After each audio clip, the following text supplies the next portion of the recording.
Welcome to the Infowars Nightly News. I'm David Knight. It's Thursday, October 30th, 2014, and here are our top stories. Tonight, exclusive. Feds order 250,000 hazmat suits for Dallas. Then, Project Veritas uncovers even more voter fraud. And the TSA resorts to sci-fi tyranny. That's next on the Infowars Nightly News. This isn't what a free country looks like. It's what a rat-infested third world cesspit looks like. You guys aren't protecting America. You're helping deep six it. Well, adding to concerns that the Obama administration doesn't have all the cards on the table when it comes to the Ebola outbreak, we see this exclusive report from Paul Joseph Watson on Infowars today that the U.S. government has ordered 250,000 hazmat suits to be sent to Dallas. Yes, this is a manager with a major shipping company, exclusively revealed to Infowars that this was shipped to Dallas. This is someone that we have vetted his credentials, but he wishes to remain anonymous. He said, "I just learned that we have been asked to ship 250,000 hazmat suits to Dallas, Texas for the U.S. government." Again, this is happening today. We are pulling these suits for the U.S. government to Dallas, Texas, says the individual who manages drivers who work for the large shipping company.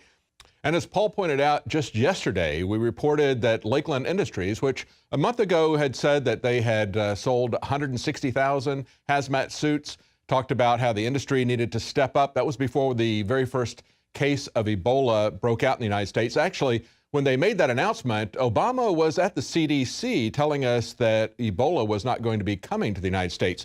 Yesterday, they announced that they had sold 1 million suits, and overnight, their stock jumped by 30%. Now, an article from Popular Science today sheds light on how the Ebola virus is spread, what may be behind it, says how to give a mouse Ebola and what mouse Ebola can tell us about human infections. Now, they point out that regular mice don't get human Ebola, but they have manufactured genetically modified mice who can get it. They say a team of U.S. biologists has bred mice that, unlike most lab mice, can get Ebola. Like people, the newly minted mice don't all react the same way to an Ebola infection. Some will die with internal bleeding, swollen spleens, etc. Some will lose weight after getting infected, but recover with no lasting damage. Others suffer symptoms somewhere between those two extremes. Now, the interesting thing that they point out about this is that it kind of breaks down roughly along the same lines that we see in humans, with about 80% of the mice who are exposed to the Ebola getting it, about another 20% not showing any symptoms at all. And so this raises, I think, some interesting questions. Number one, if they have a mouse Ebola that is different from a human Ebola, where did that come from? And can these mice that they've now created to have human Ebola, can they carry it to humans? Is that something we need to worry about if that gets out of the lab, or if it is weaponized? Also, can non-symptomatic mice transmit this? This is something, of course, that we reported on Tuesday, that a Nobel Prize winner, and this is an article that's up on Infowars today, says that people without symptoms can still spread it. And he points out along the lines of this article from Popular Science that about 20%, he says 13% of the people who are infected with Ebola never have fever. Now, this is an American medical doctor who won the Nobel Prize for Medicine and Physiology in 2011, is now the director of the Center for Genetics of Host Defense at the University of Texas Southwestern Medical Center in Dallas. He says, "It may not be absolutely true that those without symptoms cannot transmit the disease because we don't have the numbers to back it up, but it's possible that they could have a lot of these viruses," he says. In other words, a kind of Typhoid Mary scenario. Of course, Typhoid Mary was someone who famously had the disease, had no symptoms, and was able to transmit that to a lot of people. So if the mice can come down with this and not have any symptoms, and if some people can do that, anywhere from 13 to 20% can do that in the mice and in the people, is this something that we need to worry about? Of course, he says there is an imperative to prevent panic among the public, but we must not be dogmatic about how it's being transmitted.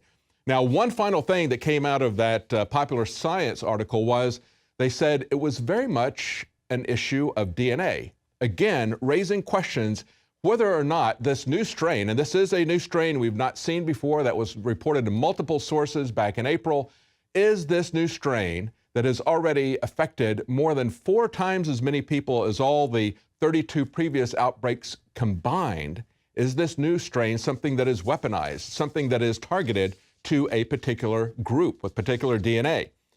Now, the nurse who has defiantly said that she was not going to be kept under quarantine even made it more explicit today. She went on a bike ride just to defy the governor of Maine, who said he was going to try to enact a mandatory quarantine. Why does he have to do a mandatory quarantine with her? Why won't she abide by the standard procedures? Doesn't she have concern that she would not do harm to other people? It appears that she doesn't. Now, of course, she not only worked for Doctors Without Borders, but she also had connections to the CDC, along with the person who wrote the article. Now, today, they report multiple sources. This is from The Guardian. They say that she went for a bicycle ride. They say the Maine State Police followed her on her bike ride with her boyfriend to monitor her interaction with the public. The AP reports that Maine State Police cannot arrest her because they have not yet obtained a court order to do so. The governor later said that negotiations between her attorneys and the state had failed, and he would continue to pursue legal action. Now, understand that self-quarantine doesn't work. Look at the doctor who also worked for the same organization, Doctors Without Borders, who in fact did have Ebola, and he lied to the police, to the health personnel, telling them that he had not gone anywhere. It was only after they looked at his credit card records and called him on it that he admitted that he had gone for rides in public, he had gone to eat, he'd gone to play bowling. So even though he knows better, even though he's a doctor, he still lied. He did not put himself under self-quarantine. She's not doing that. She's modeling very dangerous and defiant behavior for the public. So she says that forced 21-day isolation orders are medically unnecessary, yet we've seen that self-quarantine is not working. The medical ethic of not doing any harm is not working. And understand that this is equivalent to getting a search warrant when you really do have a reason for a search warrant. There are times when there should be searches. What we're opposed to are warrantless searches. We're opposed to things like happens at the TSA. If she's so concerned about civil liberties, why isn't she speaking out about the TSA, for example, or some of these other issues? Look at what happened at the TSA. As we learned today, the TSA confiscated a SCI-FI ray gun belt buckle. It just gets more absurd by the day. In their latest display of insanity, they report the TSA agents at LAX airport confiscated a belt buckle from a prominent videographer, telling him the reason was that it was, quote, shaped like a gun. And in his blog, he said, first they did a bag check, which happens every time I fly anywhere, so who cares? And they said, yeah, there's something in there that's kind of shaped like a gun. He says, yeah, it's a belt buckle. They called over the supervisor who looked at this thing and said, well, you know, you can either put it back in your luggage or we'll confiscate it. And he said the official explanation was that the TSA's policy is to reject all, quote, replica weapons. He said, I pointed out to them that if it was a replica, it would be a replica of a fictional weapon. And you can see that picture on the article there of Flash Gordon. That's what it would be a replica of. It's not even a replica of a real gun.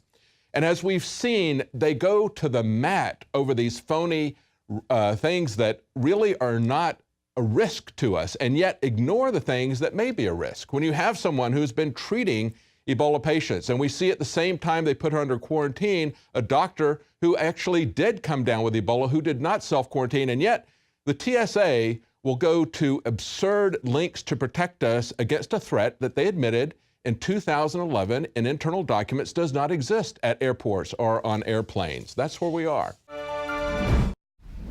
Join Infowars for continuing election coverage November 4th, starting at 6 p.m. Central. The Infowars crew will be broadcasting live from the Central Texas Command Center, as well as reports from the field. We'll break the left-right paradigm and give the analysis of freedom or oppression. Go to prisonplanet.tv or infowars.com/election for the free feed.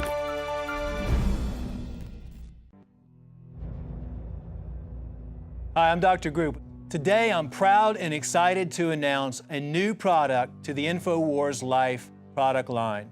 Introducing the first proprietary oxygen-based intestinal cleanser, Oxy Powder.